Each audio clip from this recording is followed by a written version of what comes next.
Baik, selamat sore. Kelihatan Ketua?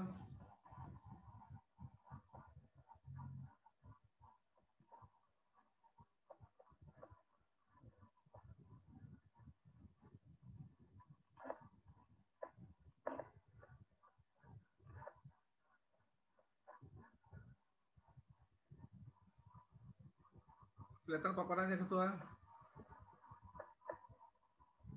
Masih belum jelas, Pak. Masih belum nampak, Pak.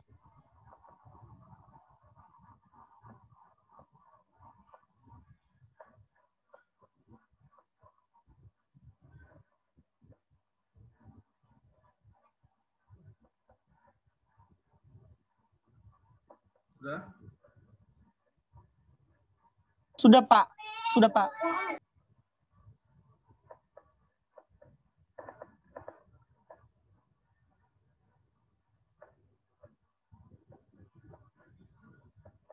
Baik, kita lanjutkan kuliah kita ke metode pemulihan tanaman pada tanaman menyerbuk sendiri. Sebelum kita lanjutkan supaya tidak berulang-ulang lagi, bahwa kuliah pengganti kita untuk mata kuliah keanekaragaman hayati kita laksanakan nanti malam jam 7. Karena besok libur, hari libur nasional.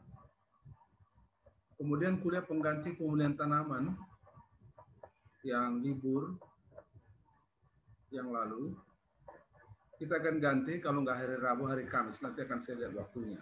Standby aja kalian dilihat di grup kita.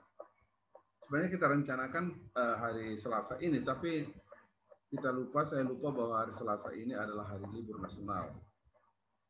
Sebelumnya sudah kita umumkan bahwa kuliah pengganti pemulihan tanaman karena libur yang lalu kita akan lakukan besok. Ya. Tapi karena rupanya libur nasional 1 Juni hari Pancasila, kesatuan Pancasila, maka hari lahirnya Pancasila, hari lahirnya Pancasila 1 Juni itu menjadi libur nasional, maka kuliah besok ditiadakan.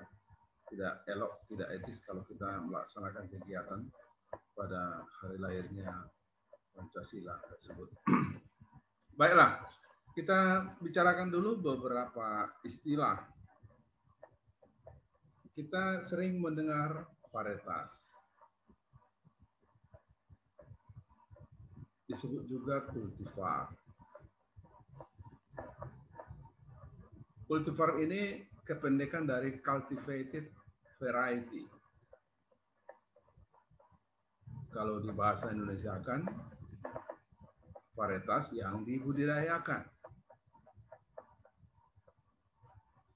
Untuk literatur ilmiah di jurnal misalnya, yang digunakan adalah istilah kultivar. Umumnya digunakan istilah kultivar. Sedangkan istilah varietas umumnya digunakan pada perdagangan benih.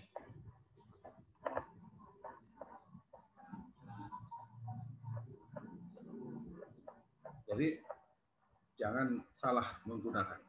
Sekali lagi, kultivar umumnya digunakan untuk literatur ilmiah.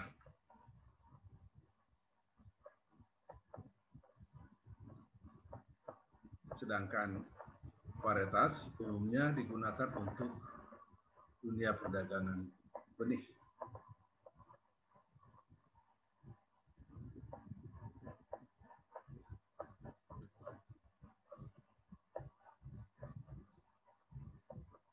Shalom, Pak. Apakah bisa di-unmute lagi, Pak? Yang lain, Pak? Atau gimana, Pak?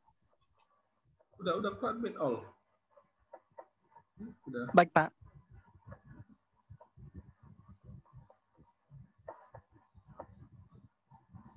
Sebenarnya udah lewat, ya. Udah lewat.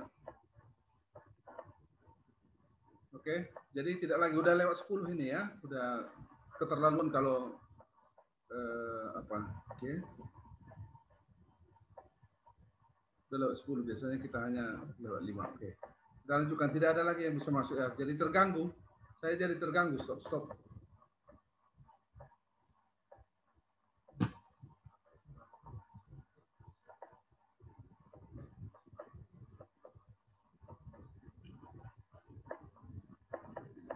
Nah, jadi lari-lari dia jadinya kalau saya balik-balik ke mengadmit ya. Nah, varietas itu kalau kita lebih jauh mendefinisikannya adalah sekumpulan tanaman yang mirip, ya, tetapi dapat dibedakan dari varietas yang lain. Kalian sering mendengar varietas PB8 misalnya pada padi. Kemudian ada PB sekian pada padi. Diberi nama yang berbeda, PB8 dan yang lain. Satu varietas yang disebut PB8 itu punya ciri dan dapat dibedakan dengan varietas lain. Jadi, suatu varietas harus mempunyai identitas.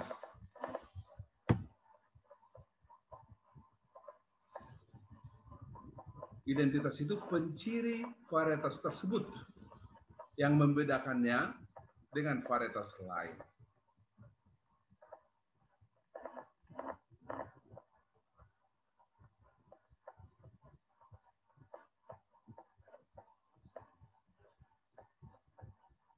Apa pencirinya? Kalau misalnya seperti yang saya sebutkan tadi PB8, semua orang tahu PB8 itu pencirinya itu genjah, pendek, cepat berbuah, cepat panen. 2 bulan sudah panen. Ini masa panen yang sangat cepat itu tidak dimiliki oleh varietas yang lain. Jadi ada identitasnya, ada pencirinya yang membedakan dia dengan varietas yang lain.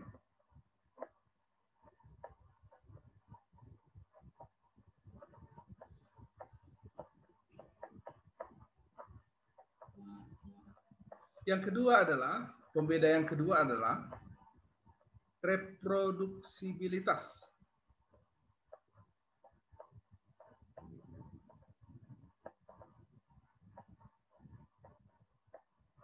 Reproduksibilitas. Penciri karakter itu dapat direproduksi. Kita tahu reproduksi artinya diproduksi kembali, begitu ya. Jadi reproduksibilitas itu kemampuan direproduksi kembali. Apa yang direproduksi kembali itu adalah penciri varietas tersebut. Jadi kalau kita sebut penciri varietas PB8 itu adalah umur 2 bulan sudah berbuah, sudah bisa dipanen, maka pencirinya ini harus dapat ditemukan pada turunannya. Karena ini tanaman menyerbuk sendiri, jadi homozigot dia.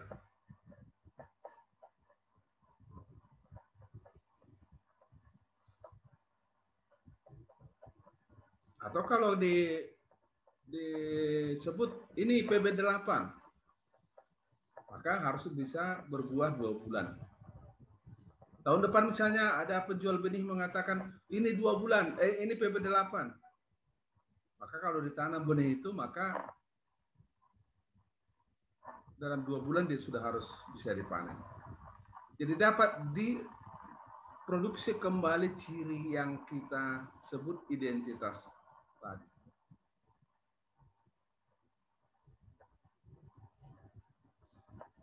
Pada tanaman menyerbuk sendiri, kita kenal beberapa metode.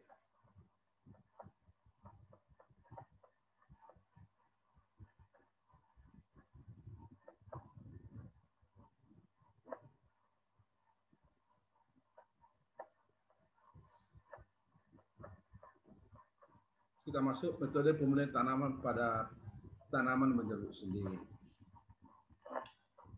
Kita tahu dan sudah kita pelajari Apa yang dimaksud dengan tanaman menyerbu sendiri? Apa definisinya? Contohnya kita sebut di kuliah kita sebelumnya, kacang kedelai, padi, kacang tanah. Nah, metode dasar untuk menghasilkan varietas baru pada tanaman menyerbu sendiri ada 3. Metode dasarnya ada 3. Yang pertama adalah introduksi. Yang kedua, seleksi. Yang ketiga, hibridisasi.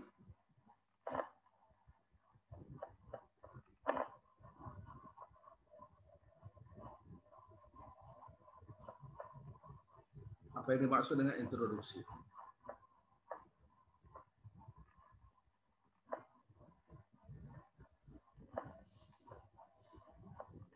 Introduksi maksudnya adalah suatu varietas dari luar daerah itu, dari luar sistem itu dimasukkan.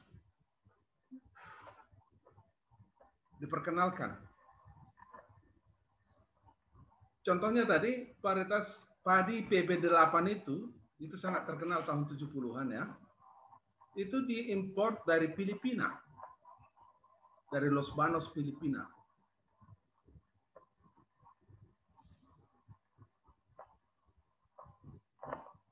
Atau yang terakhir ini, varietas hibrida padi yang menggunakan sistem CMS diimpor dari Cina.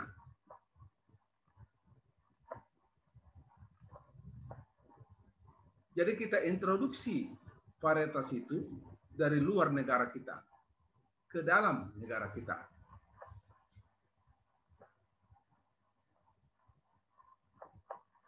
Kalau bahasa lain dari introduksi adalah memperkenalkan. Jadi kita perkenalkan PB8 itu atau varietas hibrida padi tadi dari luar Indonesia ke dalam Indonesia.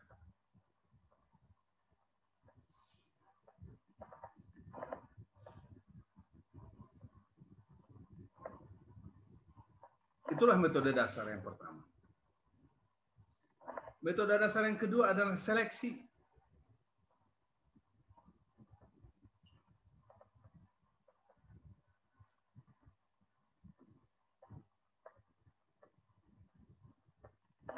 Kita tahu arti kata seleksi kan, memilih. Ada 2 pengelompokannya. Pertama, seleksi massa. Kedua, seleksi galur murni. Pada kuliah yang akan datang kita akan bicarakan ini satu persatu. Apa perbedaannya, apa tujuannya, dan apa kendala-kendalanya. Yang jelas bahwa pada seleksi massa, sekelompok tanaman dipilih dari suatu populasi untuk ditanam pada periode berikutnya.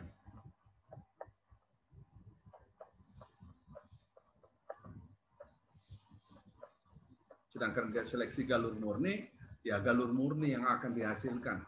Bahkan bisa diseleksi galur murninya untuk menghasilkan varietas galur murni namanya. Detailnya akan kita bicarakan pada kuliah yang akan datang.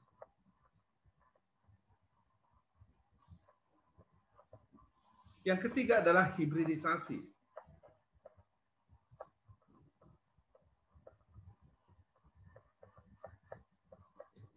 Bukan hibridisasi ya, hibridisasi.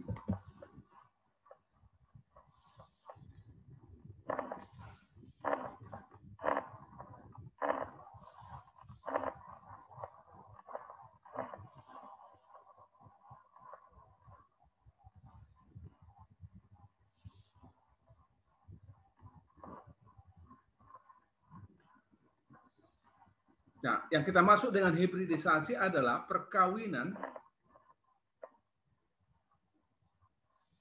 2 tanaman yang berbeda secara genotip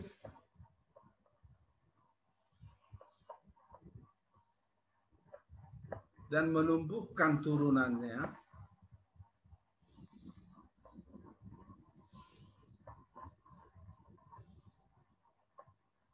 untuk dilakukan seleksi.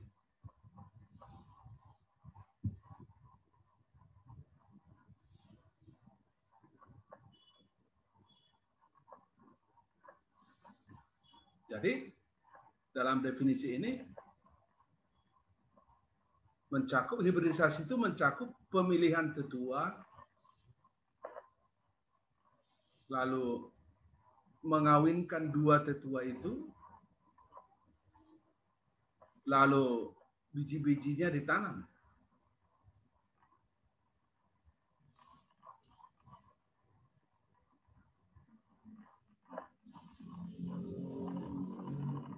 Yang kemudian dilakukan seleksi.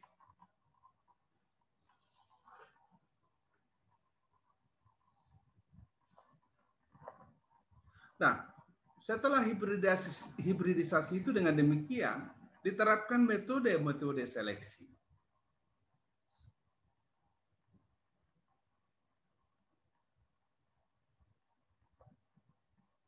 Yang pertama ada disebut metode silsilah.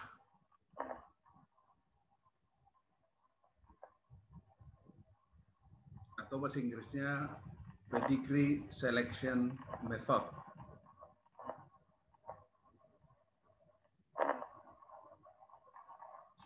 Diringkas saja dengan pedigree method. Atau banyak juga orang menyingkatnya menjadi pedigree saja. Pedigree itu kalau diterjemahkan kan silsilah.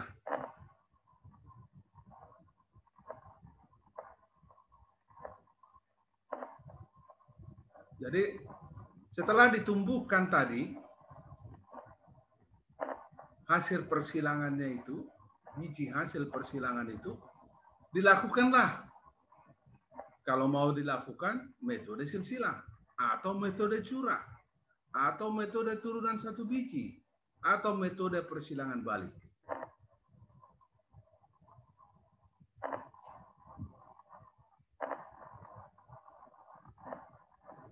Pada pemulihan tanaman menyerbuk sendiri, inilah metode yang diterapkan.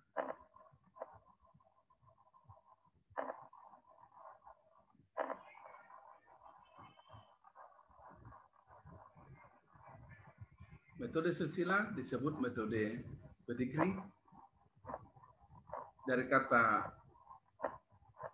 Dari judul ini jelas bahwa sangat penting melakukan pencatatan sehingga silsilah varietas yang dihasilkan diketahui. Yang kedua metode curah, bulk. Bahasa Inggrisnya bulk selection method.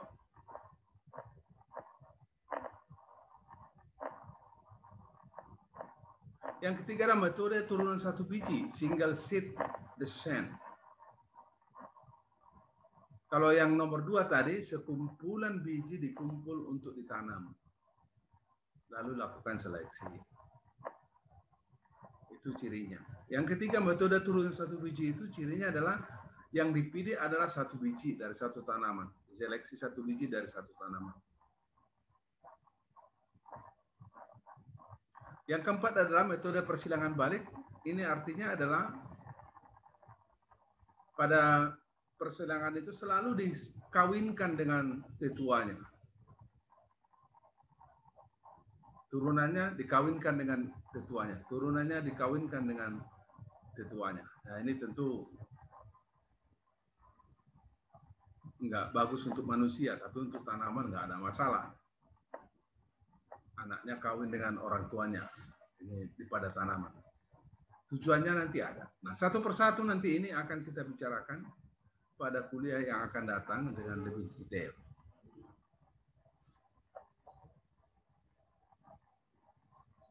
Baik, kita diskusi. Sebagaimana biasanya saya ingin ada diskusi di antara kita sehingga pemaparan saya singkat saja. Yang saya selalu berharap bahwa selalu ada diskusi di antara kita.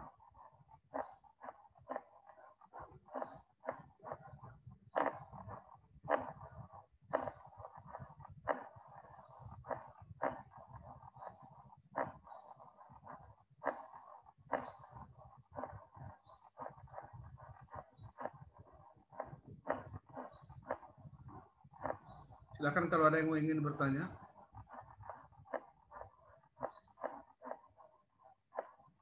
Oh ya, saya ingin sampaikan bahwa UTS setelah saya periksa, kemarin diantarkan UTS itu ke kampus.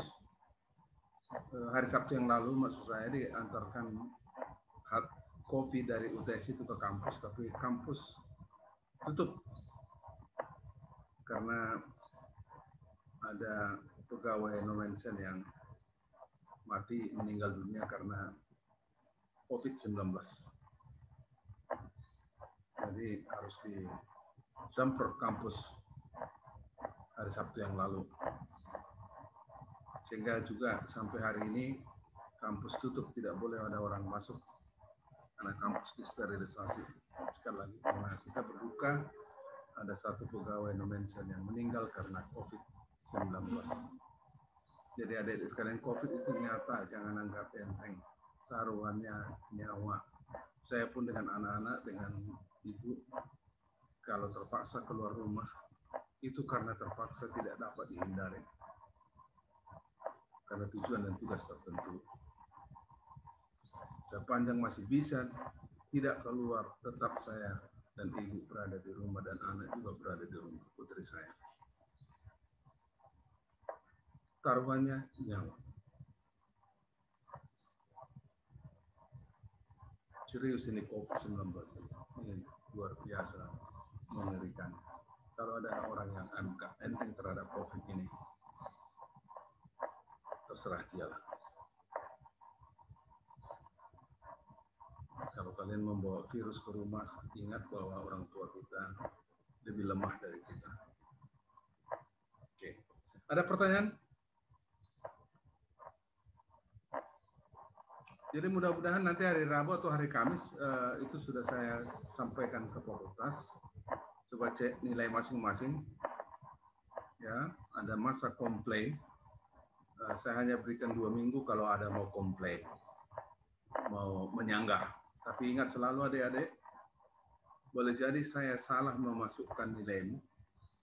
Ketika saya periksa kembali, kesalahan itu bisa saja mengakibatkan nilaimu turun. Karena mungkin saya salah masukkan. Saya masukkan 30, rupanya 10-nya nilaimu. Jadi yang benar itu yang 10. Jadi bisa turun, tidak harus naik. Ya. Saya juga manusia biasa, bisa saja salah. Tapi saya telah berupaya untuk hati-hati kalau memasukkan nilai, memeriksa soal, memeriksa kata jawaban, dan sekaligus memeriksa nilai, memasukkan nilai ke sistem Sisco. Ya.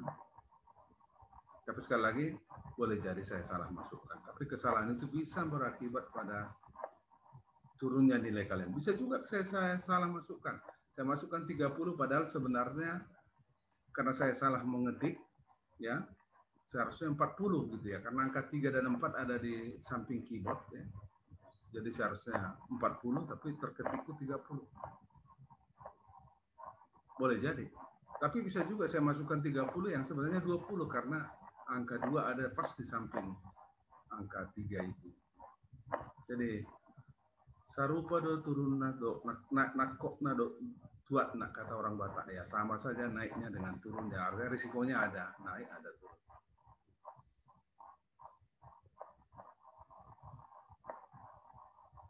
Ya, silakan.